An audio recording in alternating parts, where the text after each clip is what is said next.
हजरत सुलेमान के लश्कर में ना एक हुदहुद नामी परिंदा भी था, लश्कर का कारकुन था। परिंदा हुदहुद गायब था, तो हजरत सुलेमान कहने लगे किधर गया वो हुदहुद, नजर ना आ जाया सख्त सजा दूंगा, यहां तो कोई अच्छी खबर लाएगा। क्योंकि वो हुदहुद परिंदा जाता था तो खबरें ला के देता था, वरना सजा दूंगा। उतनी देर में हुदहुद भी आ गया।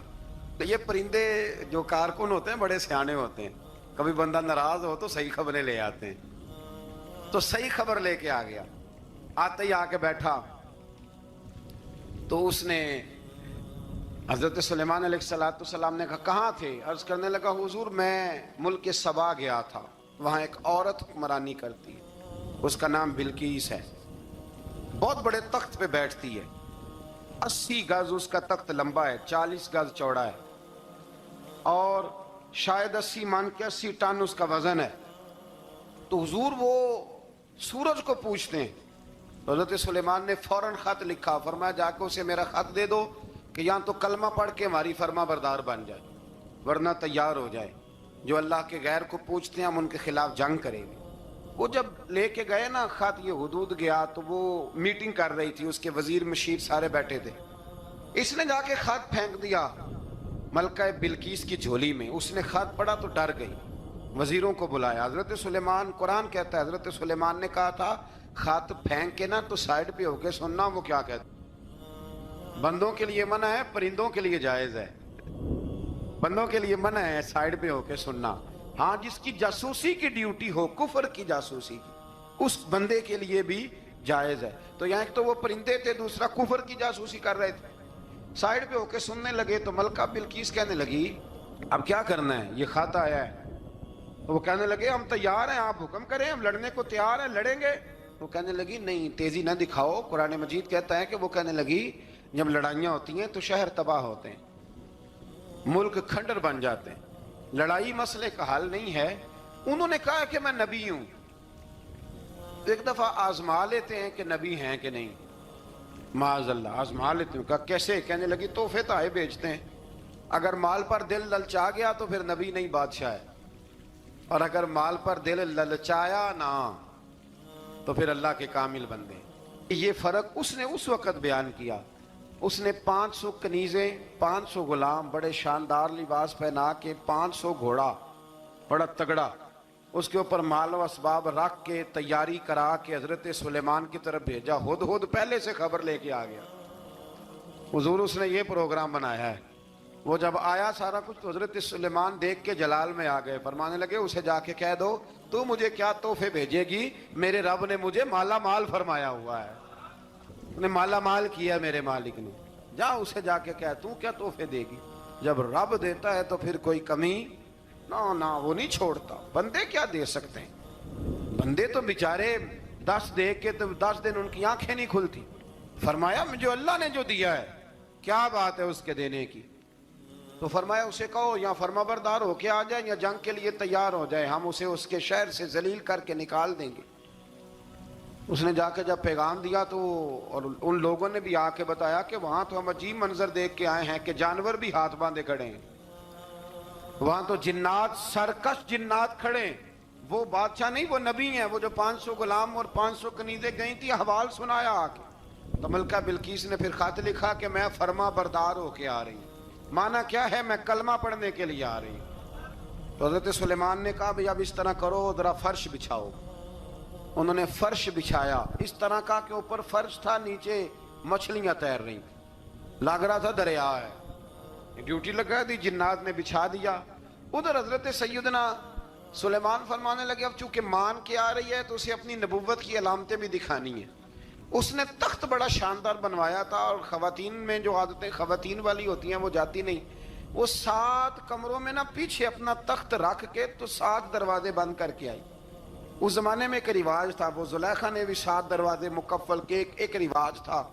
एक कमरा, फिर कमरे के पीछे कमरा, फिर उसके पीछे कमरा, फिर उसके पीछे कमरा, और उसको बड़े मोटे ताले लगाए जाते थे। और फलसफा ये था कि एक ताला तोड़ेगा कोई तो जब तक सिपाही आ जाएंगे, और अगर उसके तोड़ने तक ना आए तो दूसरे के तोड़ने तक आ जाएंगे, और उसके तोड़ने तक ना आए तो 7वें तक तो आ ही जाएंगे। ये उन लोगों का नफसियाती मामला था, सोच थी।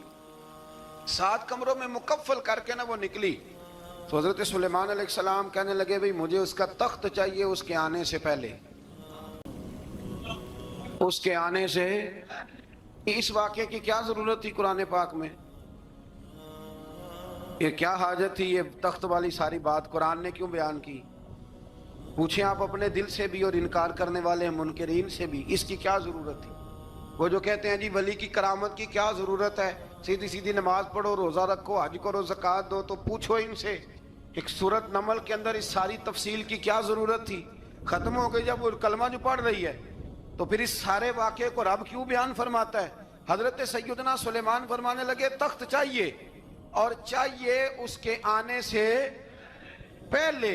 काला इफरीतुम मिनल जिन, जिन्नों में से एक बहुत बड़ा जिन बोला, कहने लगा हुजूर आपका ये तख्त बर्खास्त होने से पहले ले आऊंगा।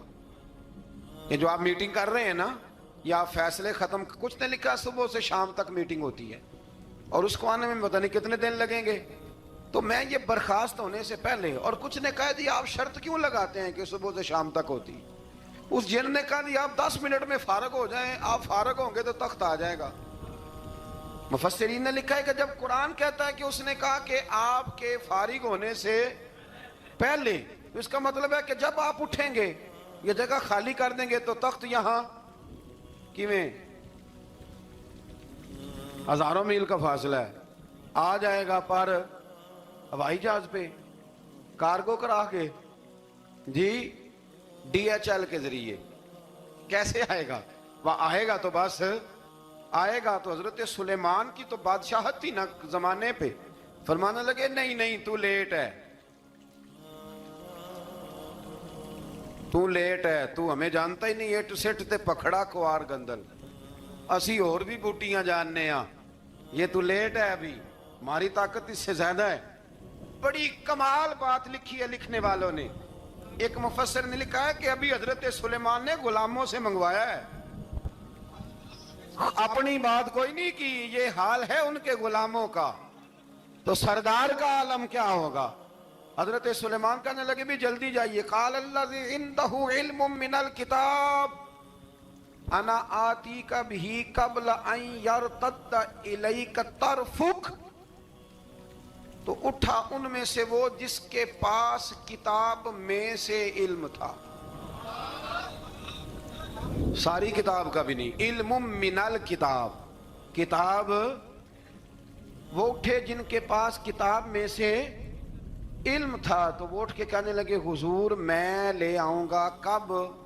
आपके आंख झपकने से नहीं, आंख झपकने से। बंदा था जिन था, जिन की तो बात मानी नहीं उन्होंने, क्या कहा? आंख झपकने से, मैं आंख झपकने से पहले ले आऊंगा। तो सुलेमान कहने लगे तू ठीक है चल ला फिर, ला फिर। आंख झपकने से बड़े ही ना, नहीं फिर गुस्सा नहीं आता उन पे, फिर गुस्सा नहीं आता। मेरे शेख कामिल मुर्शद अकमल शेख बहरोबार हुजूर गौसे पाक जिलानी, हजरत गौसे आजम यूं करके शागिर्दों को मुरीदों को सबक पढ़ा रहे थे, पढ़ाते पढ़ाते हाथ आगे किया और जब हाथ वापस आया तो भीग गया था सारा।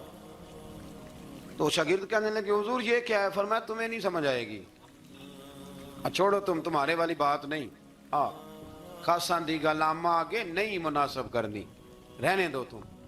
कुछ वक्त गुजरा तो कुछ लोग आ गए, अभी क्लास खत्म नहीं हुई थी, कपड़े भीगे हुए हो, वो शागिर्द पहले ही मुंतजिर थे। कहा तुम्हें क्या हुआ? कहने लगे दरिया में जा रहे थे, अचानक हिचकोले आने लगे। तो हमने कोई किसी बेअमल का बाजू तो नहीं ना थामा, हम गौसे आजम के मानने वाले हैं। तो दरिया में कहा या शेख अब्दुल कादिर जिलानी शैय्यन लिल्लाह, अल्लाह के रास्ते में मदद करो। तो कहने लगे बस एक हाथ ही आया है, और यूं कश्ती खींच के बाहर निकाली है। तो अब वो शागिर्द सारे चुप कर गए, कहने लगे जवाब क्यों नहीं देते? उन्होंने कहा तुमने हाथ देखा है पहुंचता हुआ, और हमने हाथ देखा यहां से जाता हुआ, तुमने पहुंचता हुआ देखा है। तो हमने हजरत बहाउल्लाह नक्शबंद बुखारी, उनकी एक मुरीदनी थी, ऊपर चुबारे पे किसी ने उसकी इज्जत पे हाथ डाला, चुबारे पे ऊपर वाली मंजिल पे, اس مریدنی نے اپنی عزت بچانے کے لیے چھلانگ لگا دی. جب وہ نیچے گر رہی تھی تو حضرت بہاولک نقشبند بخاری پہنچ گئے. نیچے کوئی ایسا بندوبست کر دیا, کوئی چارپائی بچھا دی, کوئی ایسا جس پہ وہ آ کے آرام سے گری اور بچ گئی. حضرت صاحب کی طرف دیکھ کے کہنے لگی حضور آپ کب آئے؟ فرمانے لگے پتر جب تو چبارے سے چلی تھی تب میں بخارے سے چلا تھا. جب تو چبارے سے چلی تھی نا تب میں بخارے سے چلا تھا, اور تیرے نیچے آنے تک میں بھی پہنچ گیا ہوں. میں بھی مالی دا کم راکھی کرنا, پھل کچے ہون یا پکے, اے پیر مریداں دے سر تے ہی رہندا ہے. اے جھوٹے ہون یا سچے, یہ پکی غلامی کریں یا کچی کریں, پیر کی بھی مجبوری ہوتی ہے.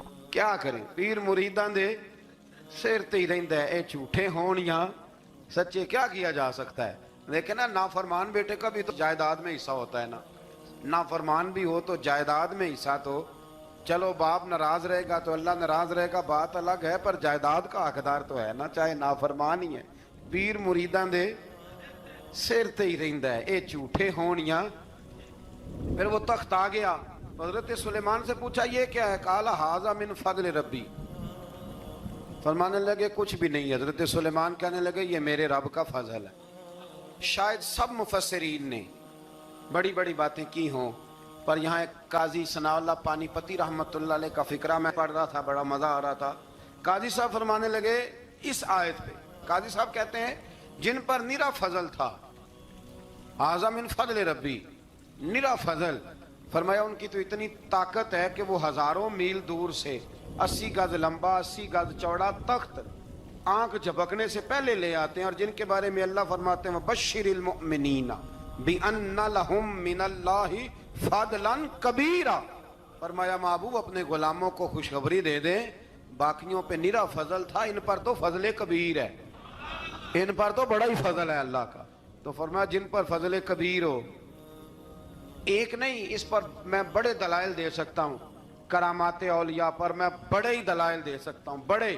غوث اعظم رضی اللہ تعالیٰ عنہ کے بعد بادشاہ آیا تو کہنے لگا پیر تب مانوں گا جب سیب کھلائیں گے. سیب کا موسم ہی نہیں تھا. تو حضرت صاحب آتے ہی اسے کہنے لگے اب تو میری ولایت کو سیبوں پہ تو نہ تول, اب سیب کھلائے تو ولی یا نہ کھلائے تو ولی کوئی نہیں, یہ تو اب میری ولایت کو سیبوں پہ تو نہ تول. تو حضرت صاحب نے یوں ہاتھ اٹھایا تو اللہ نے 2 سیب عطا فرمائے. تو وہاں جملہ ہے حضور غوث اعظم کا, فرمانے لگے اگر اللہ حضرت مریم سلام اللہ جو بنی اسرائیل کی ولیہ ہیں, ولی ہے نا, وہ نبی تو نہیں نا, عورت نبی نہیں ہو سکتی. فرمایا اگر اللہ انہیں بغیر موسم کے پھل دے سکتا ہے, میں تو محمد عربی کا نوکر ہوں. فرمایا اب نہ 2 سیب آئے تھے, تو وہ کہنے لگا میرے تو دل میں ایک سیب تھا نا. تو حضور غوث اعظم نے نا ایک سیب مجھے دیا, ایک میں نے کھایا تو ایک غوث پاک کھانے لگے. کہتے ہیں میں نے وہ منہ میں رکھا, ذرا ترش تھا, تو میرے چہرے کا وہ رنگ دیکھ کے نا, اثر دیکھ کے کہ تلخی محسوس, تو غوث اعظم کہنے لگے میرے والا کھا. ایک انہوں نے کاٹ کے ٹکڑا دیا, کہتے کھایا تو بڑا میٹھا تھا. تو میں نے کہا حضور آئے تو دونوں ہی غیب سے ہیں, تو آپ کے والا میٹھا ہے, میرے والا کڑوا ہے. تو آپ فرمانے لگے آئے تو دونوں غیب سے تھے, پر ایک کو ذرا ظالم کے ہاتھ لگ گئے ہیں نا, اس کو تنبیہ بھی کر دی کہ ظلم سے باز آ جا, تنبیہ بھی کر دی. فرمایا ہاتھ ظالم کے لگے اس لیے ترش ہو گیا, سیانا بن. ایک نہیں 20 درجنوں, لیکن پتہ نہیں کیوں لوگ اڑ گئے, پتہ نہیں کیوں کڑ کے آ گئے. کرامت اولیاء کے معاملے میں بالکل, اور پھر کسی حدیث میں یہ نہیں آیا کہ اس زمانے میں ولی ہوں گے تو اس زمانے میں ولی نہیں ہوں گے. حضور نے فرمایا میری امت کبھی گمراہی پر جمع نہیں ہوگی. اقبال کہتے ہیں اولیاء کیا ہوتے ہیں, اولیاء کیا ہیں, جواسیس القلوب. اقبال کہتا ہے ولی کا بہت بڑا ولی تم نے دیکھنا ہو تو اسے دیکھو جو تیرے دل کا جاسوس ہے. چلو یہ مشکل بات ہے, میں نہیں چھیڑتا, لیکن جو تیرے وہ جاسوسی کرتا ہے, پر کرتا ہے تیرے دل کی, وہ تیرے دل کا جاسوس ہوتا ہے ولی. اور اس پر حضور کی حدیث ہے, فرمایا اس کی فراست قلبی سے ڈر, یہ اللہ کے نور سے دیکھتا ہے, ڈر اس کی فراست قلبی سے. اللہ توفیق عطا فرمائے. 12 اس ولی کا نام تھا آصف بن برخیہ. آصف بن برخیہ جی حضرت سلیمان کے وزیر تھے. وہ آئی ملکہ بلقیس, اور جب وہ آئی نا تو اس نے دیکھا کہ یہ تو آگے سامنے حضرت سلیمان بیٹھے ہیں, اور جو رستہ ہے نا درمیان میں وہ فرش ہے کہ دریا ہے, سمجھ نہیں آ رہی. تو اس نے نا اپنا یوں کر کے اوپر کپڑا اٹھانا شروع کر دیا کہ نیچے پانی ہے. تو حضرت سلیمان کہنے لگے چلتی آ، نیچے کچھ بھی نہیں. اس نے پیر رکھا، نیچے مچھلیاں بھی تیرتی جا رہی تھیں. حضرت سلیمان علیہ السلام، آج بھی اللہ نے توفیق دی ہے نا، لوگوں نے اس طرح کی تعمیرات بعد میں کی ہیں، لیکن اس کے موجد، اس کے پہلے بنانے والے حضرت سلیمان ہیں اللہ کی دی ہوئی توفیق سے. تو وہ ملکہ آپ کے پاس آئی، پھر وہ آپ کی فرما بردار ہو گئی. اور بعد مفسرین نے یہ لکھا ہے کہ اس نے جب کلمہ پڑھا تو پھر اس کا نکاح بھی حضرت سلیمان سے ہوا.